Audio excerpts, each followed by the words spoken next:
আমার সকল প্রিয় ভাই-বোনদের অনেক, অনেক ধন্যবাদ, দোয়া ও ভালোবাসা। যারা আমার ভিডিওটা দেখে লাইক, কমেন্ট করবেন, অন্তর থেকে দোয়া ও ভালোবাসা থাকো। হ্যালো এভরিওয়ান, আসসালামু আলাইকুম। সবাই কেমন আছেন? আলহামদুলিল্লাহ আপনাদের বোন ভালো আছে। আজকে ভাত ছিল অনেকগুলান ফ্রিজে, তাই ভাতটা ভাইজা নিতে আসি। আমার ভাত ভাজিটা কিন্তু খুবই স্পেশালি, খুবই ভালো। এরকম জানি না কেউ ভাত ভাজে কিনা। সবাইকে দেখি ডিম-টিম দিয়ে, সবজি-মবজি দিয়ে ভাজে, আর আমি অন্যরকম ভাজি। দেখেন, এখানে আমি ভাতটা একদম জরজরা ছিল। সেটা পেঁয়াজ আর কাঁচামরিচ দিয়া তারপরে সরিষা দিতে হয়, কিন্তু সরিষাটা দিতে মনে ছিল না। যাই হোক, সরিষা এখন দেই না, পরবর্তীতে আবার দিব।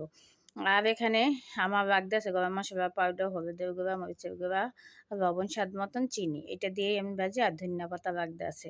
আর এই ভাত ভাজিটা কিন্তু মাছ ভাজি দিয়া বা মুরগির মাংস ফ্রাই দিয়া, এটা দিয়েই মজা লাগে।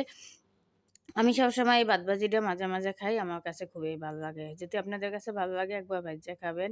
আর যাই হোক, এখন শর্টকাটে এই ভাতটা ভাজলাম আর এখন খাবো, খাইয়া বলবো। এখানে শসা, টমেটো কাইটা নিছি, সাথে শুকনো মরিচ ভাইজা নিছি, আর হইছে মাছ রান্না আছে ১ পিস, সেটা দিয়েই খাবো। শর্টকাট বলতে এরকম ডিমও সিদ্ধ করতে পারতাম। ডিম সিদ্ধ দিয়েও ভালো লাগে, কিন্তু করলাম না যেহেতু শর্টকাটের খাবার। এরকম এই মাঝে, মাঝে আমি খাই। অনেক সময় আমার ভালো লাগে না।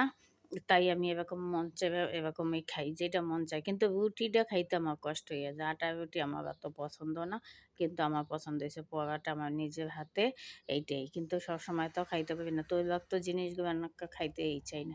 যাই হোক, বেশি হয়ে গেছে। আমি একটু খাইতে আছি, একটু থুইয়া দিতে আছি। আর এখানে শসা, টমেটো দিয়ে খাবো। আর শুকনো মরিচ হইবে তার কিছুই লাগে না আমার। সাথে যদি সালাডটাও শুকনো মরিচ দিয়ে বানাইতে পারি, আমার কাছে খুব ভালো লাগে। কে, কে পছন্দ করেন শুকনো মরিচ কমেন্টে কিন্তু জানাবেন। আমার সবচেয়ে প্রিয় হইছে শুকনো মরিচ ভাজা। এইটা দিয়েই আমার সবসময় সবকিছুতে আমি শুকনো মরিচ ভাজা দেই, দেখবেন। যাই হোক, এখন খাইতে আসি, আর এত পরিমাণে মজা হইছে, একদম মানে খুব ভালো একটা খাবার খেলাম, আলহামদুলিল্লাহ। যাই হোক, এখানে সকালে যাই হোক তরকারি বসাইতে আসি। মাছ দিয়া, সিম আলু দিয়ে রান্না করব, সেই মসলাটাই কষাইতে আসি। আর যখন মাঝে, মাঝে রান্না-টান্না করতে মন চায় না, এরকম শর্টকাটেই রান্না করি। আর এক জিনিসে প্রতিদিনই এখন খালি নতুন, নতুন সবজি উঠতেছে। এখন আর দেখবেন সবার ঘরে, ঘরে নতুন, নতুন সবজি। যাই হোক, রান্নাটা হইছে, খাইয়ে বলবো। আর এইটা কিন্তু তার পরদিন ছিল। পরে ছিল ৩ টা ভিডিওই একসাথে কইরা দিছি। আর এখন ভাত খেয়ে বলবো, এত পরিমাণে এই তরকারিটা, সিমের তরকারিটা মজা হইছিল, বলার আর কোনো ইথা না। সাথে চিংড়ি মাছ দেওয়া শাকটাও খুব মজা হয়েছিল। আর চিংড়ি মাছ দিয়ে তো আমার যেকোনো শাকই পছন্দ। আপনাদের কার, কার পছন্দ কমেন্টে জানাবেন। আর আমার প্রিয় ভাই বোনরা, আপনারা কিন্তু কমেন্ট করবেন, স্টিকার দিবেন না। সবাই লাইক, কমেন্ট করে পাশে থাকবেন। একটু শেয়ার করে দিবেন। আপনাদের একটা শেয়ার, লাইক, কমেন্টের আশায় থাকি। সবাই কিন্তু এইটাই অবশ্যই করবেন। আর খাওয়ার ভিডিওটা কেমন হলো সেটাও বলবেন।